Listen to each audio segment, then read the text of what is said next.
Ei, você mesmo, ei, você já viu o mapa do Brasil? Já teve a oportunidade de conhecer o Brasil inteiro? Bom, mapa do Brasil é lógico que eu já vi, né? Mas conhecer o Brasil inteiro, não sei se dá, né? Porque o Brasil é um pouco grande, né? Enfim, você já parou para pensar como foi que o território brasileiro teve essa proporção tão gigantesca como temos hoje? Esse é o nosso tema da nossa aula de história de hoje, onde eu te convido para conhecer, né, como foi a marcha da colonização brasileira, como foi que nós chegamos a esse território continental como temos. Então, vem comigo.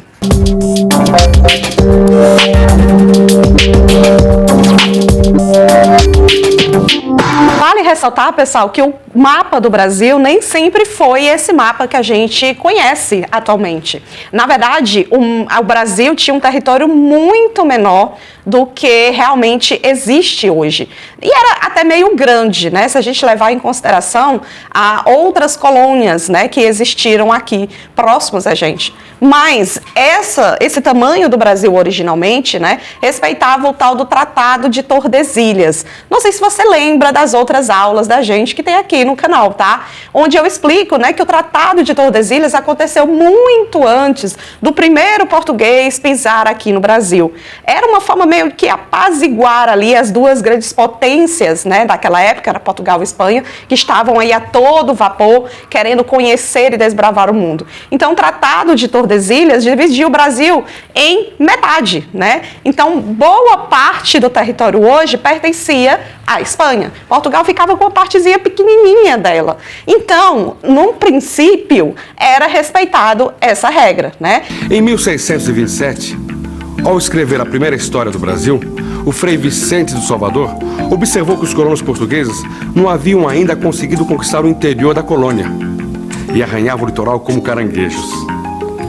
A indústria açucareira foi a principal atividade dos portugueses desde que aqui chegaram.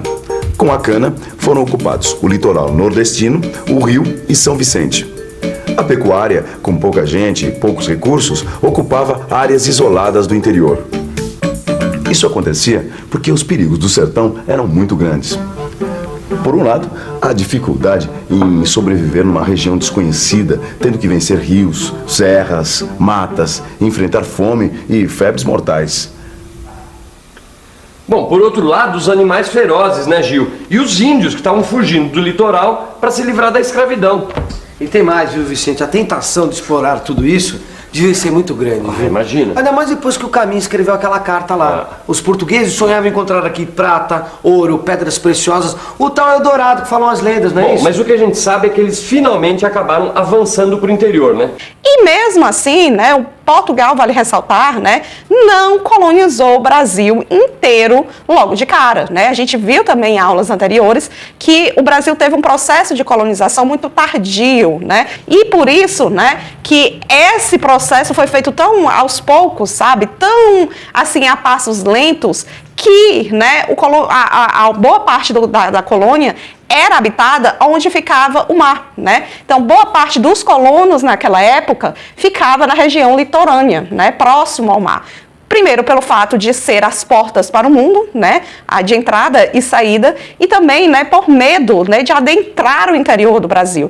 Lembra que a gente está falando de século XVI, século XVII, onde as condições eram muito escassas, né, e do custo também que levava você desbravar a floresta dentro, né. Lembra que nem tudo era como é hoje, né, grandes cidades, estradas, não, era tudo mato mesmo, e era caro, né, inclusive, fazer, né, esse tipo de exploração para conhecer mais o território que, segundo a lei deles, os pertenciam. Então, foi muito demorado, né, até que o território brasileiro ficasse, né, do tamanho que a gente conhece hoje. Mas teve um fator, né, que começou a acelerar esse processo da colonização do interior do Brasil, o fato da União Ibérica, né? Nós tivemos a morte do rei, né, de um dos reis, do rei de Portugal, né? E esse rei não deixou herdeiros. E ele era primo, né, um parente do rei da Espanha. Então houve aí a união entre os dois países. Portugal e Espanha passaram a ser uma coisa só. Então, para que haver Tratado de Tordesilhas se os dois eram agora uma coisa só? né? Então, essa União Ibérica, né, foi um fator tão importante, né, que determinou, inclusive, a invasão da Holanda também, que a gente já estudou em aula anterior, né? E também foi determinante para acabar, né, zerar com aquele acordo do Tratado de Tordesilhas, né, que agora, já que é uma coisa só, não tem como manter essa linha, né? Para que nós vamos manter isso? Não tem necessidade. E apesar de que também, né, a gente estava, durante aquele período, em plena produção do açúcar aqui no Brasil. Então, para a plantação de açúcar, precisava ter espaço, né? E lembra também, né, que essa produção de açúcar, ela acontecia majoritariamente aqui no Nordeste. Então, boa parte desse território nordestino passou a se expandir graças à cana-de-açúcar, né? Tanto porque precisava de terras para plantar, como também precisava de pastos. E aí a gente entra num fator também muito importante. A gente tem que considerar que houve alguns acontecimentos, né, que ajudaram esse colono sair, né, lá do litoral, da praia, para ir conhecer a Serra da Ibiapaba, né, para conhecer o interior do Brasil, conhecer Brasil adentro, né, ter coragem finalmente, né, para poder sair de casa, né, e conhecer mundos até então desconhecidos. Então, era necessário, né, que alguns desses acontecimentos viessem, né, a impulsionar para que essa mudança viesse a acontecer. E uma delas, com certeza, foram as criações de gado aqui no Nordeste, tá? Lembra que a cana-de-açúcar ela não funcionava sozinha, né? Precisava ali do gado, que era importantíssimo, principalmente para o transporte da cana, né, para ajudar a movimentar as máquinas, né, o animal ali era essencial. Além do que, o gado também passou a ser um dos produtos de maior comercialização dentro da própria colônia, né, porque o gado, além de transportar, né, pessoas, mover máquinas, também tinha lá o couro, a carne, o leite. Então, se a gente for parar para pensar, tudo era aproveitado ali, né? Então, muitos desses colonos que habitavam essas regiões, principalmente ali de Pernambuco, parte da Bahia, onde havia ali as canas de açúcar, né, passaram também a criar gado. E o gado, ele não poderia ficar próximo às plantações de cana, porque o gado, ele, amassa, né, acaba com a plantação. Então, tinha que ter ali mais espaço para esse gado pastar. Então, foi esse processo, né, que foi ajudando aos poucos, que logicamente que as coisas não acontecem assim, que foram ajudando, né, a cada vez mais haver essa abertura, né, esse conhecimento para o interior, certo? Inclusive, muitos estados, né, falando de Piauí, falando de Ceará, que a gente também já teve essa discussão em outras áreas, né, o gado, ele foi essencial para o início da colonização. E não só aqui no Nordeste, mas também a gente tem que falar que a criação de gado até hoje é muito importante para a região do Sul, né? Inclusive o gado do Sul foi concorrente do gado aqui do Ceará por muitos anos, né? Um concorrente desleal, né? Por conta da carne, né? Que era mais gorda, e a questão climática ajudava também, né? Mas até hoje, você for ver, o Sul, ele sobrevive muito graças à criação de gado. Então, foi responsável, né, para o nascimento de cidades e estados. Mas não só isso, né? A gente também tem que pensar que o maior objetivo mesmo desse europeu, desse português, era achar metal precioso. Vale lembrar que a gente está em pleno mercantilismo, né? Esses países europeus, né, eles disputavam entre si para quem tinha mais riqueza, né? E essa riqueza vinha dos metais preciosos, ouro e prata. E a Espanha já tinha tido muito mais sorte, né? Porque vários lugares aqui da América Espanhola já havia sendo encontrado ouro, prata, e muito facilmente. Então, a Espanha estava vencendo a corrida, né?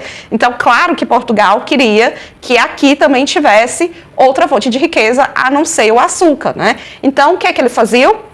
Eles criavam expedições de soldados. Então, a gente entra no nosso segundo fator aí que levou a essa marcha da colonização do interior do Brasil, que haviam, né, um grupo de pessoas, né, que eram pagas pela coroa portuguesa, cujo objetivo era desbravar terras, né, conhecer novos lugares, habitar novos lugares, né, expulsar inimigos, logicamente, também à procura desses metais preciosos, né? Lembrando que esse negócio de colonização, né, de ter terras fora do seu país, era um negócio que estava virando muito lucrativo na Europa. Então, muitos países, né, queriam também um pouquinho dessa boquinha, né? França, Holanda, Inglaterra, todos eles passaram a vir para cá, para a América, para tentar ter o seu pedaço de chão também, né? Fazer essa exploração das terras daqui. Então, muitas vezes os portugueses viam seus territórios, né, serem invadidos por esses inimigos, né, por esses concorrentes. Então, era necessário que houvesse sempre expedições de soldados, né, homens pagos pela coroa, para fazer, né, essa expulsão e esse reconhecimento de território. Vale lembrar também que a gente não tinha Google Maps, né? A gente não tinha GPS naquela época. Então, era necessário que as pessoas saíssem de um canto para outro e fossem lá desenhando, escrevendo o que é que eles encontravam, né? Fazendo demarcações para justamente fazer essa perspectiva de território, né? E fazer a atualização posterior do mapa e tudo mais. Então, essas expedições também foram importantíssimas para tanto o reconhecimento das terras brasileiras, como também para o início da colonização desse interior, né? Onde o português ele se viu obrigado mesmo a deixar o comodismo de lado para poder habitar essas terras que, né, na teoria, eram deles. E também, se a gente fala de expedições, né, a gente também vai lembrar que nem sempre era fácil para os portugueses, né, estar em contato com esses povos nativos, né? Lembra que aqui a gente tem uma realidade muito diferente. Imagina, cada tribo ali falava uma língua diferente, tinha um costume diferente, né? E o português, obviamente, falava o português, né? Com seus costumes, com seus valores. Então, havia aqui uma dificuldade, né? De uma quebra de cultura também, né? Porque o colonizador queria uma coisa, o nativo pensava outra, né? Completamente diferente. Então, havia esse conflito ali. E um dos fatores, né? Que também foi importantíssimo para fazer esse reconhecimento de território, e não só do reconhecimento de território, mas também facilitar esse domínio, né? Porque você só passa, né, a mandar no lugar, né, quando você tem essas pessoas seguindo as tuas regras, as tuas leis, os teus valores, a tua língua, né? Então era extremamente necessário para esses portugueses, não só para os portugueses, mas para os europeus em geral, né, que esses nativos passassem a não só vestir roupas, né, se comportarem da maneira como eles queriam, mas também que eles falassem a língua do colonizador, né? Porque aí facilitava muito o processo aí da coisa, né? E quem ajudava, né, fazia essa ponte entre os colonizadores e os colonos, né, os nativos que aqui estavam, eram justamente os jesuítas, né? Vale lembrar que os jesuítas eram religiosos, né, da ordem jesuítica, que tinham como objetivo justamente enfrentar desafios, né? Lembra também que a gente está em plena reforma protestante, amor, a Igreja Católica está em conflito, então era necessário encontrar novas almas, né? Mais fiéis para a Igreja Católica. Então, meio que os jesuítas também faziam esse papel de colonizar, né? De pegar algo para si, assim como qualquer outra pessoa que não era religiosa, entende? Então, havia uma parceria entre Igreja e Estado, né?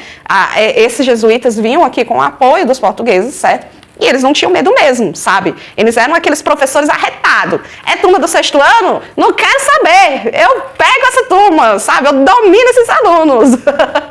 E eles tinham que estar preparados para tudo, né? Para adentrar locais que eram desconhecidos, né?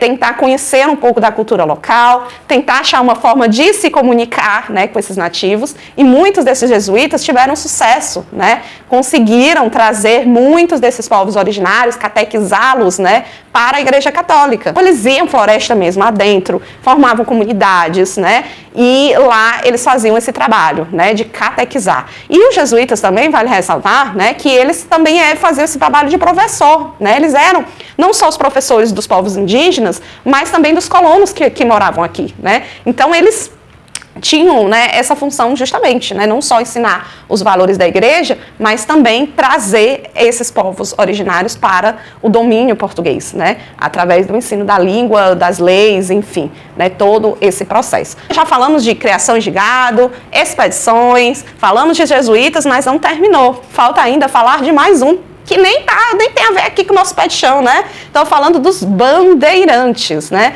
que se a gente fala de São Paulo, com certeza a gente automaticamente vai falar sobre os bandeirantes, né? Mas afinal de contas, quem eram os bandeirantes? Os moradores da Vila de São Paulo viviam isolados da Vila de São Vicente por causa da Serra do Mar. Veja só, são 800 metros, nada fáceis de se escalar.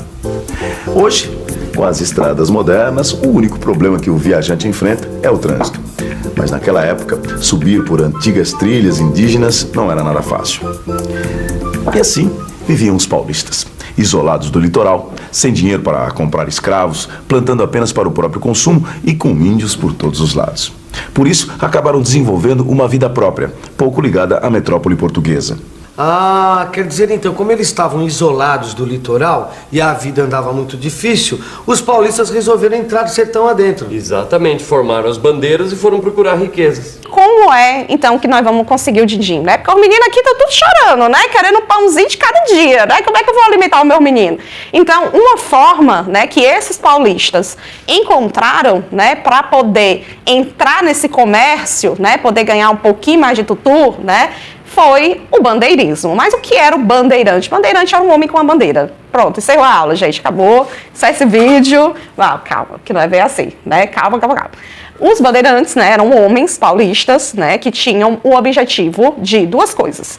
Primeiro, encontrar indígenas para escravizar, né? Vale lembrar que precisava de mão de obra para trabalhar nas lavouras, nas plantações. Então, antes mesmo dos primeiros povos africanos a chegarem aqui, quem fazia esse trabalho eram os povos indígenas, tá? Então, eles iam, né, Brasil adentro, iam mesmo desbravando com a cara e a coragem, sabe, com a sua arminha lá, bem primitiva, sabe, para poder encontrar escravos, né, primeiramente. Aí, eles também tinham outro objetivo, encontrar metais preciosos, né? Eles quase faziam ali o papel das expedições oficiais, né? Que eram, inclusive, algumas delas chamadas de entradas, tá? Mas eles faziam isso por conta própria, não tinha apoio nenhum de Portugal, sabe? Eles eram homens lá comuns que se reuniam, né? E eles usavam essas bandeiras vermelhas justamente para marcar o território, né? Aí nós passamos por aqui, então vai facilitar para a gente não se perder, e aqui a gente já conhece e tudo mais. Então eles saíam Brasil adentro mesmo em busca desses indígenas para escravizar e de encontrar metais preciosos, para explorar mesmo. O que de riqueza ele encontrasse ali de valor, eles traziam, certo? Vale ressaltar, né, que a gente só vai mesmo encontrar metais preciosos aqui no Brasil graças a esses bandeirantes, né? Esses bandeirantes, eles vão mudar completamente o cenário, né, da história do Brasil, inclusive o eixo econômico, né? E também tinha uma coisa de sertanismo de contrato também, né, que a gente tem que falar, porque esses caras, às vezes, muitas vezes, eles se comportavam como mercenários ali, sabe? Ah, você quer quanto para pegar um escravo fugido? Então, eles iam em bando, mesmo em grupo, e ia atrás desse escravo fujão para devolver, e eles eram pagos para isso, né? Os donos das fazendas pagavam eles para fazer esse tipo de tarefa também, tá? Muitas vezes invadiam quilombos, né? Se a gente fala do quilombo de Palmares, né? Um bandeirante conseguiu destruir o quilombo de Palmares, né? Depois de muitas tentativas, mas destruiu. Então eles tinham também esse papel, sabe? De capturar escravos fugidos, de fazer esse papel mais de mercenários, né? Prestador de serviço. Mas enfim, os bandeirantes são símbolo de São Paulo, né? Se vão vilões ou heróis, aí a nossa análise crítica vai ser feita, né? Você vai refletir, né? Se são ou não, mas os paulistas consideram eles como os grandes heróis, desbravadores, e eles realmente eram, né? Desbravadores mesmo, porque era preciso, naquela época, com tão pouca estrutura, ter muita coragem, né? Para sair Brasil adentro, para fazer esse reconhecimento, explorar e colonizar. Então, era necessário muita coragem com tão pouco, né? Era gente indo pro norte, atrás de índio, atrás de drogas do sertão, gente defendendo o Nordeste contra as invasões. Era gente indo para Minas Gerais atrás de ouro, gente indo para o sul, gente indo para tudo quanto é lado. E essa movimentação toda mudou completamente o mapa da colônia, né? É, exatamente. Bom, onde é que foi parar a linha de Tordesilhas? Pois é, aí. Olha, a América Portuguesa devia ser desse jeito. E ficou assim já no começo do século XIX. Então, como você vê, a linha de Tordesilhas foi desrespeitada, né? Vem cá, e ficou tudo por isso mesmo? A linha de Tordesilhas foi apagada como um rascunho? Não foi bem assim. As novas fronteiras foram negociadas. Era preciso redesenhar o mapa, retraçar os limites entre a América Portuguesa e a América Espanhola. As duas coroas assinaram tratados em 1750, 1761, 1777 e 1801. Houve até guerras, e o território brasileiro ficou mais ou menos assim. Ficou faltando só a área onde seria o Acre. E vai deixar muito mais complexa a administração da coroa portuguesa naquele momento, que teve que se reinventar depois do fim da União Ibérica, né, quando Portugal fica longe de Espanha, né, consegue aí se separar da Espanha, e aí é mais um desafio para administrar uma terra tão grande. Mas foram necessários, né, essas pessoas, esses tipos de acontecimentos, essas atividades, para que, enfim, o Brasil ganhasse, né, esse contorno que tem no mapa hoje que a gente conhece, certo? Ficou alguma dúvida? Se sim, você comente aí nos comentários, tá? Vamos discutir a respeito aqui da colonização do Brasil. Deixa a tua dúvida aí, certo? E também não deixe de compartilhar esse vídeo, aula, né, para outros alunos, para outras pessoas que gostam da história do Brasil. Curta, se inscreva, apoie o canal para ele continuar crescendo, tá? Grande beijo, até a próxima. Tchau!